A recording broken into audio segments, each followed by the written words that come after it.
हमारे पास में यहाँ पर हैं दो अलग अलग तरीके के ताले और दोनों जो लॉक हैं बिल्कुल नए हैं, मैंने अभी मार्केट से खरीदे हैं। हर ताले के साथ में 3 चाबियां आती हैं, 3 कीज आती हैं, ताकि अगर एक चाबी खो भी जाती है तो भी हमारे पास में एक्स्ट्रा कीज रहे। तो देखिए जो ताला है बिल्कुल आराम से खुल रहा है और अगर हम इसको बंद करते हैं तो जो लॉक है वो बंद हो गया। दोस्तों इसी तरीके से ये वाला जो लॉक है इसका स्प्रिंग मैकेनिज्म थोड़ा अच्छा है, सिर्फ जो चाबी है उसको घुमाती ताला खुल जाता है। बंद करने के लिए वापस इसको पुश करना होता है, जो लॉक है वो बंद हो गया और अब जो है किसी भी तरीके से खुल नहीं सकता। खोलने के लिए हमें जो चाबी है वही लगानी पड़ेगी। इस ताले की एक खासियत ये भी है कि ये एक डबल लॉक है। यहाँ पर अगर आप देखेंगे तो इधर से भी लॉक होता है और इस वाली साइड से भी लॉक होता है, तो इसको जो है खोलना थोड़ा मुश्किल हो जाता है। ये वाला जो थोड़ा सा लेस सिक्योर होता है। तो इन तालों को खोलने के लिए हमें चाहिए होगा एक कैन, जो कि किसी भी तरीके का पेप्सी का, कोला का, कोई भी चीज का हो सकता है। सबसे पहले जो कैन है हमें उसको यहाँ से जो है काटना है।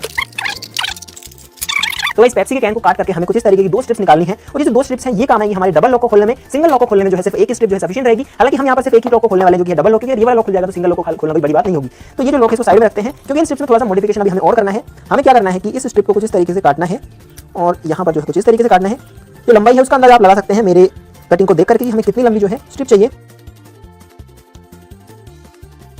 दोस्तों कैंची से जो है कैन बिल्कुल इजीली कट जाता है, हालांकि है मेटल का, एल्यूमिनियम का, लेकिन एल्यूमिनियम बहुत ही सॉफ्ट होता है। तो कुछ इस तरीके की 2 शेप हमें चाहिए होंगी इस डबल लॉक को खोलने में। दोस्तों यहाँ पर हमारा जो लॉक है वो आप देख सकते हैं मैंने खोल लिया और इसको जो है मैं फिर से लॉक कर देता हूँ कुछ इस तरीके से। तो जो लॉक है वो बंद हो गया, चाबी बाहर निकल गई और अब जो है किसी भी तरीके से जो लॉक है वो खुल नहीं रहा है बाहर। तो ये जो स्ट्रिप है हमारी, इसको हमें कुछ इस तरीके से पकड़ करके पहले तो थोड़ा सा इसको मोड़ना है, कुछ इस तरीके का ये हो जाएगा और उसके बाद में इसको अंदर की तरफ से इस लॉक के अंदर इंसर्ट करना है। दोस्तों कुछ इस तरीके से आप देख सकते हैं और सेम यही चीज करनी है दूसरी स्ट्रिप के साथ में भी।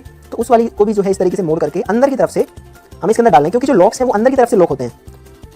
तो भाई इसको मैंने दोनों तरफ से डाल दिया। अब जो है लॉक कुछ इस तरीके का दिखेगा। अब इसको खोलना बहुत आसान है, सिर्फ हमें इन दोनों को नीचे की तरफ पुश करना है और कुछ इस तरीके से जो है अंदर की तरफ डालना है। अगर ये अंदर नहीं जाता है तो थोड़ा हम इस लॉक को इस तरीके से हिलाकर भी इसको जो है अंदर डाल सकते हैं। गाइस इसको अंदर डालने में जो है थोड़ी मेहनत मुझे जरूर करनी पड़ रही है और अब जो है इसके अंदर काफ़ी अंदर तक जा चुकी है। तो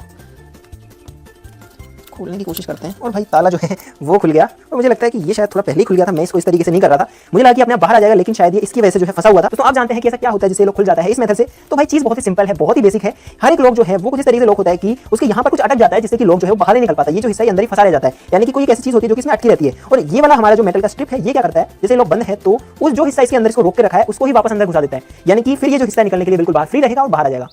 तो अब जो है कोशिश करते हैं एक बड़े वाले लॉक को खोलने की। मुझे लगता नहीं है तरीका इसमें ज्यादा काम करने वाला है, लेकिन फिर भी जो है ट्राई तो कर ही सकते हैं। तो मैंने ये जो लॉक है इसको बंद कर दिया और ये जो लॉक है बहुत मजबूत है, आप इसके साइज से इसका अंदाजा लगा सकते हैं। तो इसके लिए हमें चाहिए होगी एक बड़ी स्ट्रिप, उससे थोड़ी सी चौड़ी स्ट्रिप। तो गाइस इस तरीके का कुछ बड़ा टुकड़ा बनाने के बाद में हमें सबसे पहले तो ये पता होना चाहिए कि जो लॉक है वो किस तरफ में लॉक हो रखा है, यानी कि इस वाली साइड से लॉक होता है। तो हमें इसी तरफ जो हमारी नई वाली चाबी है जिसको हम कह सकते हैं वो लगानी है। तो ये जो हमें इस वाली तरफ में इंसर्ट करनी है। तरीका बिल्कुल सेम है और इसको जो है मैं कोशिश करता हूँ इसके अंदर डालने की। और दोस्तों ये जो है इसके अंदर एक्चुअली में तो जा ही नहीं रहा। तो गाइस मैंने बहुत कोशिश कर ली, लेकिन एक्चुअली में जो कैन है ये इसके अंदर घुस ही नहीं पा रहा। इसकी जो स्ट्रेंथ है वो काफी कम है, तो इसके अंदर घुसने से पहले ये मुड़ जा रहा है। आप इसकी शेप देखिए बिल्कुल टेढ़ा मेढ़ा सा आगे से हो गया। तो मुझे लगता है कि ये वाला ताला इस वाले कैन से तो नहीं खुलेगा, थोड़ा सा मजबूर होना पड़ेगा। लेकिन तरीका जो है सेम है, खुल सकता है, लेकिन हमें यहाँ पर थोड़ा सा एडवांस होना पड़ेगा। तो गाइस इस तरीके से आप छोटे मोटे ताले तो इस वाले मेथड की मदद से खोल सकते हैं। बड़े ताले के साथ में आपको दिक्कत जो है जरूर आने वाली है, तो इसको हम अभी साइड में रखते हैं।